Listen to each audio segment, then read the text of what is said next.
You were never meant to carry the weight of what others think. You were never meant to build your inner kingdom based on the fragile opinions of people who don't even know the truth of your being. The moment you give your attention to what they said, what they think, what they assume about you, you forfeit your own authority. And the truth is, you are the authority. You are the dreamer of your world, the architect of your inner vision, and the one who speaks the word that becomes flesh. The greatest illusion you'll ever face is the belief that someone outside of you holds power over you. But the truth is they only hold the power that you hand over through your attention. And attention is everything. Attention is creation. What you dwell on within yourself begins to bloom, not just in your thoughts, but in the outer field of experience we call reality. That's why focusing on yourself is not selfish, it is sacred. It is the alignment of your inner eye with the vision God planted in you before the world was. It is a return to your divine appointment. You see, everything that you desire is not coming to you, it's coming from you. People misunderstand this. They keep waiting for the outside to change. They keep waiting for the people around them to treat them better, to return the love, to show respect, to act like they understand. But when your energy is locked into what others are doing, you've abandoned the center of your own power. When your eyes are fixed on them, you have forsaken yourself. You are not here to fix them, convince them, chase them, or even understand them. You are here to remember who you are and to live from that remembrance, moment by moment, thought by thought, feeling by feeling. The outer world echoes your inner world. It is not a separate force. It is not some independent movie you're watching. It is the mirror, and the mirror does not lie. The reflection may appear distorted, but the distortion itself is only the amplification of an internal assumption, often unconscious. So if someone leaves you, betrays you, ignores you, mistreats you, it is never about them.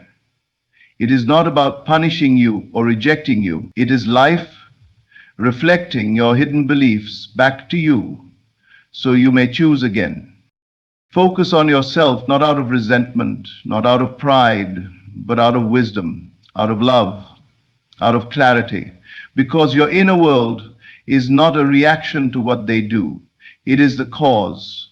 It is the seed. And if you continue planting the seed of self-neglect, of neediness, of trying to prove yourself to others, then you will harvest the fruit of more situations that demand you prove yourself again. That cycle never ends until you end it. By shifting your focus inward. Let them go. Let them go not just physically, but mentally and emotionally. Let go of the fantasy version of them. Let go of the apology you think they owe you. Let go of the version of yourself that was wrapped around their validation. You are not here to be chosen by people. You are here to choose yourself. You are here to return to the knowing that you already are what you seek. You already are whole, complete, and radiant. The only thing missing was your recognition of it. You've been trained by the world to believe that love must come from outside, that value is something someone else assigns to you. But all of that is a lie, and you've believed it long enough. It's time to rewire the truth within you. It's time to hold the awareness of your worth not as a concept, but as a living vibration. You don't get this through books or lectures or waiting for people to validate you. You get it by being still, going within, and choosing every single day to embody the truth of who you are. Every time you imagine that you are overlooked, dismissed, not enough, the universe mirrors that state, but not as punishment, as instruction. It shows you what you are accepting within so that you can awaken, so that you can stop trying to squeeze your divinity into the box of someone else's opinion. You were not made for that. You were made for glory. You were made for the infinite. And the infinite lives in you, not them. Focus on yourself, not in the shallow way that the world preaches, but in the mystical way, the holy way. Focus on your state of consciousness. Focus on your inner speech. Focus on your assumptions about love, worth, and power. Focus on your identity, not the identity others gave you, but the one that emerges from silence, from spirit. Do you understand the freedom in that? When you focus inward, when you live from the end of what you desire, when you dare to let go of needing anything from anyone, you are free, free to love without fear, free to walk away without regret, free to exist without permission, because now you are sourcing your life from within. Now your thoughts are not desperate, they are divine. Now your energy is not scattered, it is sovereign. Let them go, not in bitterness, not in hatred, let them go in peace. You don't need closure when you are the closer. You don't need their words when you have your word. The word within you is creative. The word within you is God. Speak it. Speak only of the reality you desire, the love you carry, the peace you embody. Stop rehearsing pain in your mind. Every time you do, you cast another shadow on the screen of your world. And then you wonder why the world grows darker. Stop watering dead things. You don't have to chase anyone. You don't have to win anyone over. The ones meant for you will feel the resonance of your truth. But they cannot feel what you do not embody. So the more you try to get someone else to see you, the more invisible you become. To yourself. Do you see how backwards that is? You are not here to be seen by others. You are here to see yourself with such clarity, such conviction, that the world cannot help but reflect it back. And when people leave your life, it is not a loss. It is a divine rearrangement. It is space being made for something greater. But if you cling to what was, if you beg the door to reopen, you block what is trying to come. Let go. Bless them.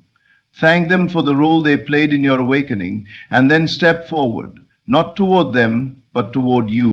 Your future does not need their permission. Your destiny is not attached to anyone who cannot see your worth. That is not arrogance. That is alignment. You are not made to beg. You are made to create. You are not made to convince. You are made to embody. And the more you embody your worth, your peace, your joy, the more the world will align, not as manipulation, but as magnetism. Focus on yourself, watch your thoughts, listen to your inner conversations. What are you saying to yourself when no one is around? That is the prayer, that is the manifestation, that is the vibration creating tomorrow's encounters. It is not what you post online, it is not what you tell your friends, it is the secret dialogue of your soul. That's where the magic lives, that's where the shift happens. And you can shift it now. You don't have to wait for anything. You don't need a better job, a better partner, a better past. You only need to change the state you dwell in. You only need to rise inwardly, and the outer world cannot help but follow. Because consciousness is not passive. It is the master key. It opens the door to every experience you've ever longed for. So rise. Rise in your imagination. Rise in your self-talk. Rise in your expectations. Let them go. Not because they don't matter, but because you matter more.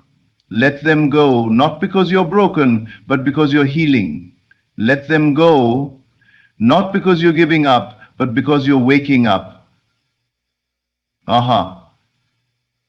Because then we're waking up to who you really are.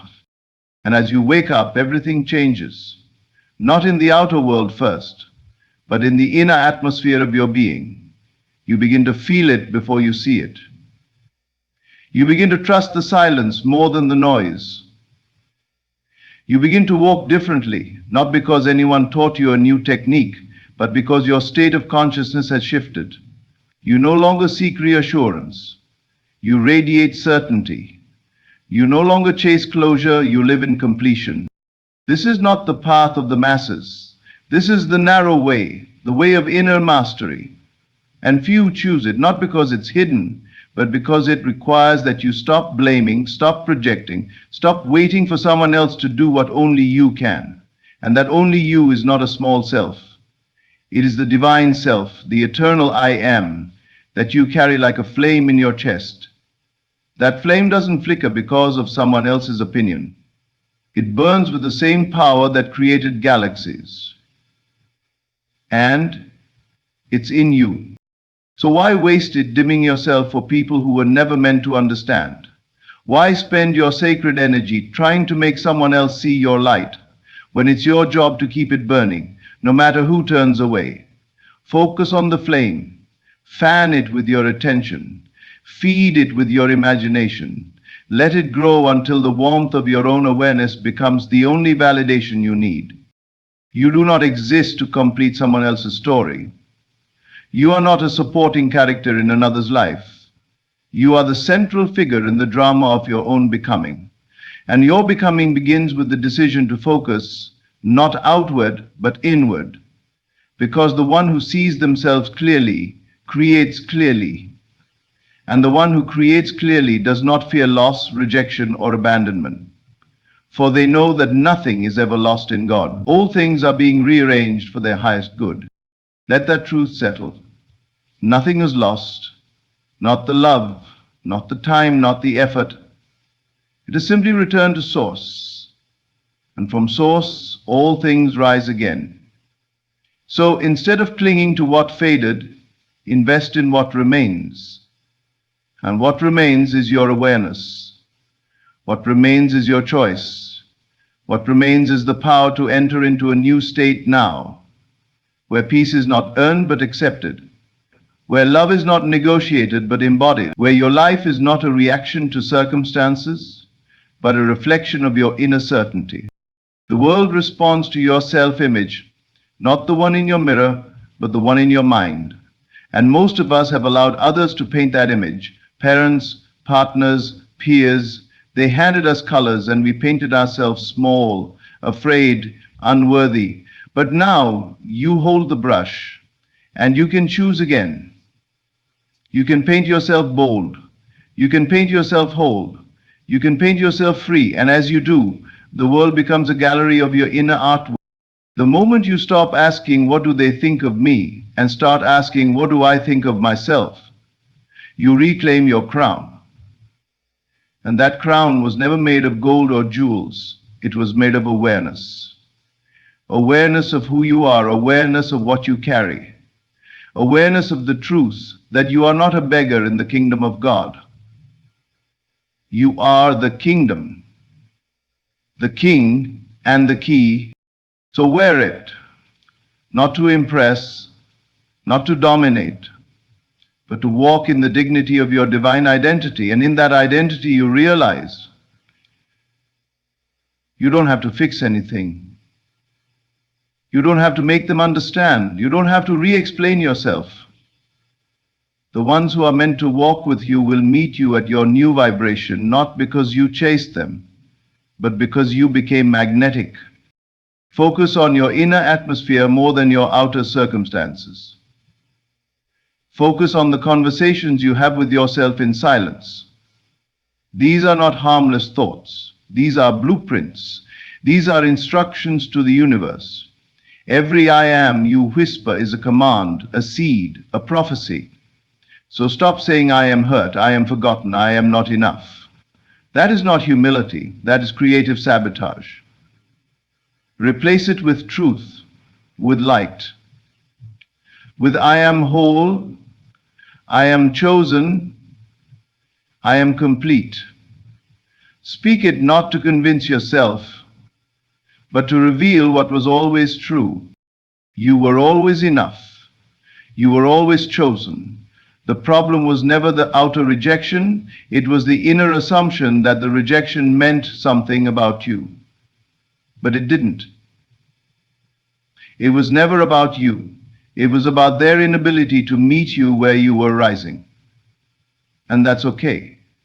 Bless them, love them, but do not descend to meet them again. Elevate and let them find you at your new frequency if they are ready. If not, let them go in peace. Because you're not climbing this mountain to prove a point. You're climbing it to remember the view. to remember the divine perspective that is only seen when you stop arguing with the valley and rise. The valley was not your prison, it was your classroom. And now you graduate by letting go of who you thought you had to be, letting go of the false narratives, letting go of the belief that love must be earned. No, love is your nature. And when you stop leaking your love toward people who cannot hold it, you begin to overflow from within. That overflow is what changes lives. Not the hustle, not the explanation, not the apology, the overflow of your inner peace, your inner joy, your inner certainty. That is what draws the right people, the right opportunities, the right reality. It is not effort, it is embodiment. And when you embody it, even in silence, the world begins to whisper differently. Doors open, people shift, situations realign, not because the world changed, but because your state changed. And your state is the only thing you ever needed to manage. But to live from that state, you must release the old self, the self that depended on their approval, the self that waited for them to say you mattered. That self must die, not in shame, but in honor. You honor it by choosing again. You honor it by walking away from the mirror of insecurity and into the mirror of truth. And the truth is, you were never abandoned. You were redirected. You were never rejected. You were protected. You were never not enough. You were too much for the small stories they were still living in. So stop shrinking to fit into narratives that are beneath your spirit. You are not the past. You are the awareness that survives the past and chooses a new present. Focus on that awareness. Dwell in it. Saturate yourself in the feeling of what it means to know who you are without apology. You don't owe anyone a version of you that pleases them at the cost of your peace. You don't have to stay small to keep others comfortable. You don't have to perform worthiness anymore. You are worthy because you exist. You are worthy because God breathed life into you, and that breath is not up for negotiation. Let that be your standard. Let that be the foundation of your inner kingdom. And from that foundation, build a new vision. Not based on survival, but on sovereignty. Not based on fear, but on faith. Not based on what they think, but on what you now know. You know now that your attention is power, that your inner speech is law, that your assumptions shape the stage on which life plays out. So focus, not on them, on you, on your inner movie, on the scene you replay in your imagination when you're alone. That scene is a spell. Make it beautiful, make it bold, make it a prophecy worthy of your soul. And the more you do, the less you need, the less you explain, the less you beg, because now you're walking in fullness. Now you're walking in truth. Now you're not waiting for anyone to see you. You see yourself. And in seeing yourself, you call forth a reality that matches your inner gaze. That's what it means, to focus on yourself and let them go. It's not about pride. It's not about ego. It's about alignment. It's about knowing that the real you was never defined by their presence or their absence. The real you was defined before the world was, and nothing they do can alter that truth. So when the memories arise, when your mind tempts you to replay the old scene, to justify your pain, to reopen the wound, stop. Not because the feeling isn't real, but because you are no longer available to live in that version of yourself. You are no longer willing to inhabit a vibration that contradicts your truth. Say to yourself in those moments, I no longer feed that story. I no longer energize that version of me. I am now choosing the reality, where I am whole, at peace, and powerful. This is not denial, this is dominion. dominion over your attention, dominion over the inner world which always precedes the outer world. And once you take dominion there, you'll realize no one needs to change for you to feel free. You can feel free now. You can rise now. And that is the secret the world has forgotten. You are not waiting for the manifestation, you are living it inwardly. You are embodying the feeling of already being loved, chosen, respected, seen, fulfilled. And from that embodiment, everything flows. The people who resonate with your new state begin to appear.